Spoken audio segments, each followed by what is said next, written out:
How many times have you checked social media today? Facebook, Twitter, Snapchat, or even just your text messages?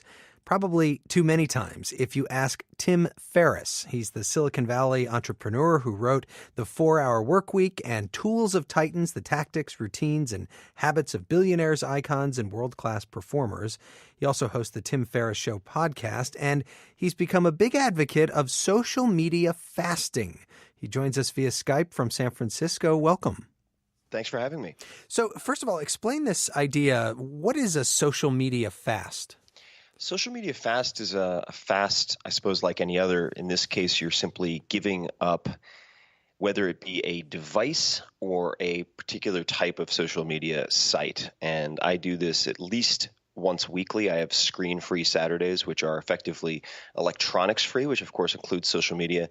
And then more generally speaking, you could use something like the Facebook newsfeed eradicator, which is an extension for Chrome, to prevent you from accessing the crack cocaine that is your newsfeed on Facebook. But really the intention is to help you bolster yourself to be more resilient in an economy, online at least, that is based on distraction. Well, why do you think that social media has become so damaging for us, and yet everyone wants to use it all the time? Well, it's designed much like a pellet dispenser in a Skinner box to incentivize you to click on things. And once you realize, and I've worked in tech, I live in Silicon Valley, I'm involved with a lot of the largest social media companies, that the economics of what they do are predicated on distracting you from your primary task. You realize that you're being conditioned to become reactive. And I think that whenever you feel reactive or being reactive as opposed to proactive, doing the things you've set out to do, that inherently, consciously or subconsciously, creates a lot of stress.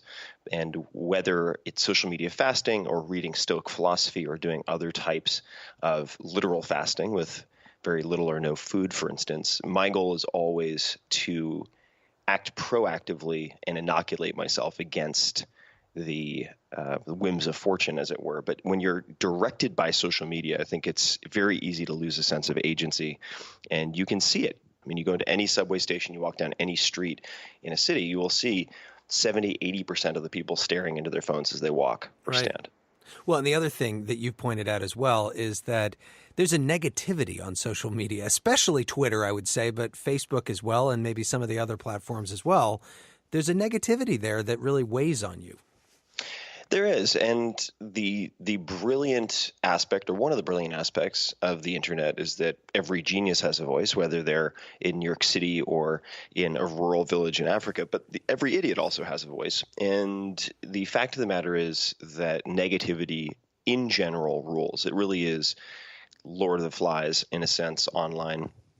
And if you are, let's just make the assumption that you're the average of the 5 people you associate with most, if you are constantly subjected to and bombarded by negativity, then you will average down to that level. And I've seen this certainly in the election cycle, post-election, that people who are normally very optimistic in my social circles, who are spending inordinate amounts of time online, are becoming very negative, very cynical.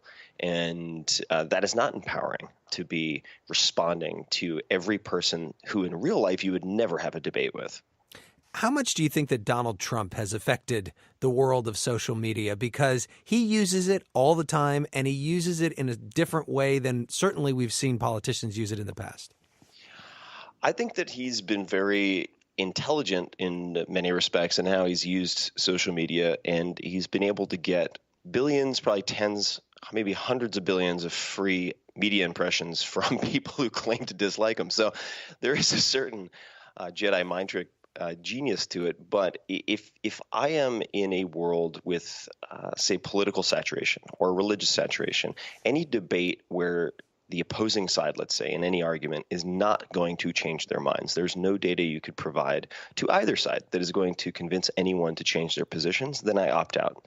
So in any political cycle, not just limited to President Trump, I tend to take a time out and come back when the dust is settled somewhat. So how long should a social media fast last? I would encourage people to try one day as a starting point. And nothing in that whole day. You can't look at Facebook, you can't look at Snapchat, anything. Nothing. And if you can't go that long without social media, then it's very indicative of a problem. And this is like a heroin addict who needs methadone, right?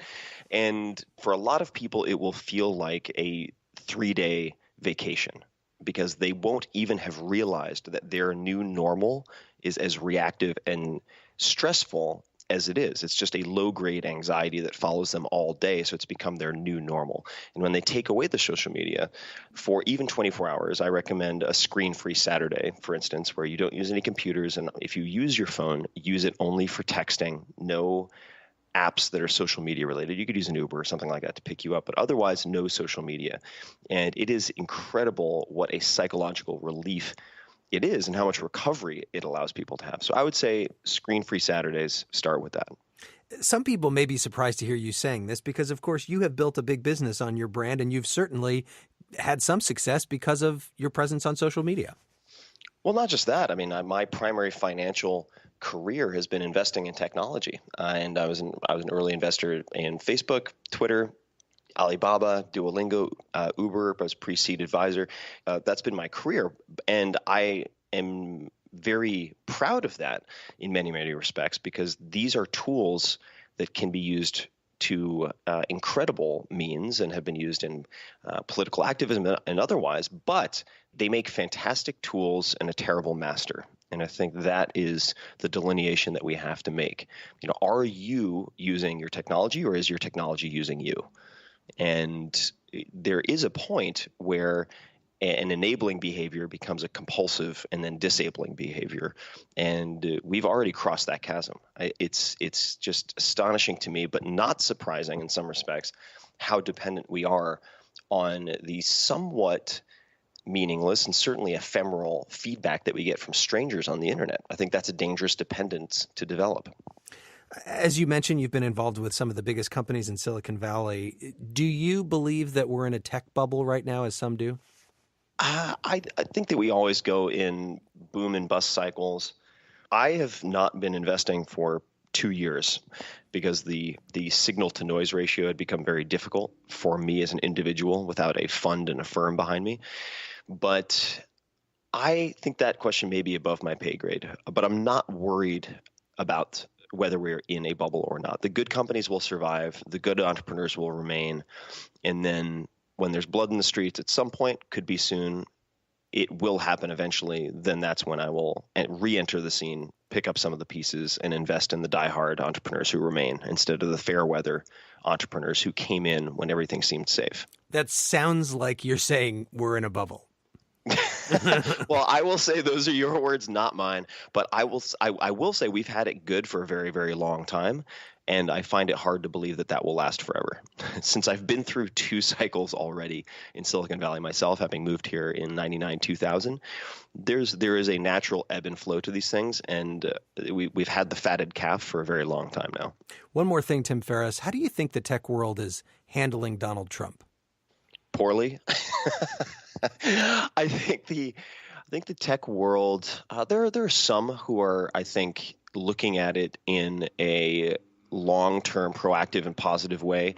The vast majority of people in tech or who surround themselves by people in tech are being very reactive and I think focusing on the negative, and certainly you can choose to do that. But ultimately, I think it's important to recognize that as president of the United States, he has the power to affect positive change if he so chooses.